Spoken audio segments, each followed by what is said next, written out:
10. 왕국의 분열. 르호보암이 세겜으로 갔습니다. 온 이스라엘이 그를 왕으로 세우기 위해 세겜으로 간 것입니다. 솔로몬 왕 앞에서 도망쳐 이집트에 살고 있던 느밧의 아들 여로보암이 이 소식을 들었습니다.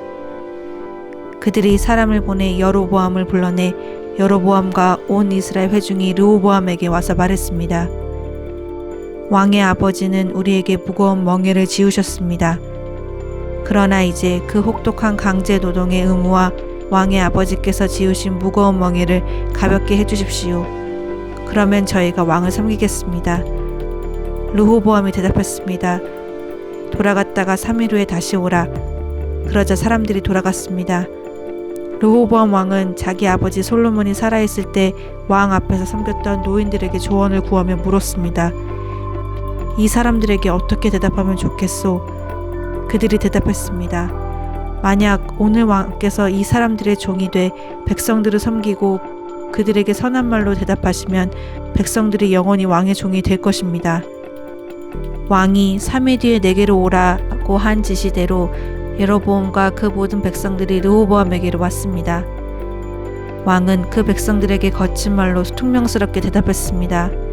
노인들에게서 받은 조언을 무시하고 젊은이들의 조언을 따라 말했습니다.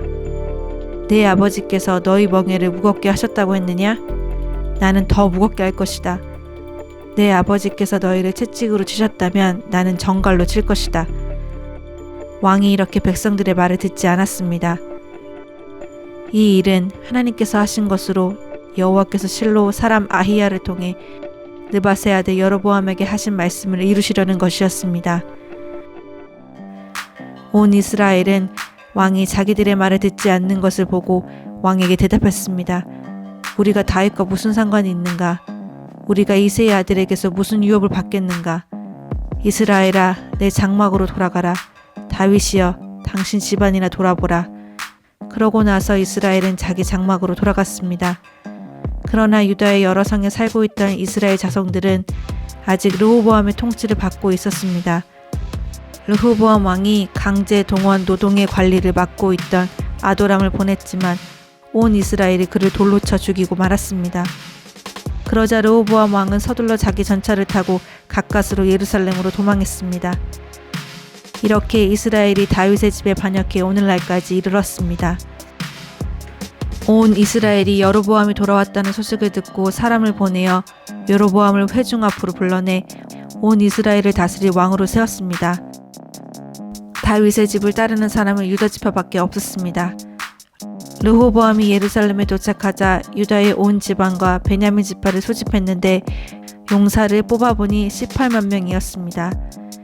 그들은 이스라엘 지방과 전쟁을 일으켜 솔로몬의 아들 르호보암을 위해 나라를 되찾을 생각이었습니다.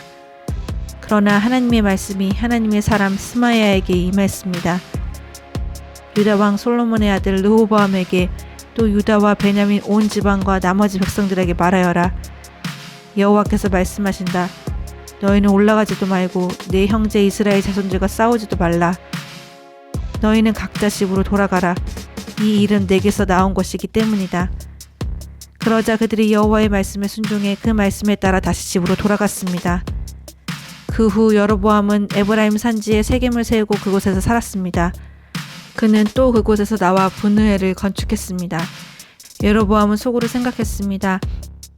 이 나라가 이제 다윗의 집으로 돌아갈 것 같다. 이 백성들이 예루살렘 여호와의 성전에 제사를 드리러 올라가면 이 백성들의 마음이 그들의 주인 유다의 왕 르호보암에게로 돌아갈 것이다. 그러면 그들이 나를 죽이고 유다 왕 르호보암에게 돌아갈 게 분명하다. 그리하여 여로보암 왕은 조언을 구한 뒤에 금 송아지 2개를 만들고 백성들에게 말했습니다. 예루살렘에 올라가는 것이 너에게 큰일이다. 이스라엘아, 여기 너희를 이집트에서 이끌어낸 너희 신들이 있다. 그러고는 금 송아지 하나는 베델에 두고 다른 하나는 단에 두었습니다. 이 일은 죄가 됐습니다. 백성들은 멀리 단에까지 가서 그 금송아지를 경배했습니다. 여로보암은 산당들을 짓고 레위 자손이 아닌 보통 사람들의 제사장들로 세웠습니다. 그는 유다의 명절처럼 8째 달 15일을 명절로 정하고 제단에 제물을 바쳤습니다. 이렇게 그는 베델에서 자기가 만든 금송아지들에게 희생제물을 바쳤습니다. 또한 베델에서 자기가 만든 산당에 제사장들을 두었습니다. 여로보암이 자기 마음대로 정한 8째 달 15일에 자신이 베델에 만들어 놓은 제단에서 희생제물을 바쳤습니다. 그리고 이스라엘 자손들을 위해 명절로 정하고 제단에 제물을 바치고 분향했습니다.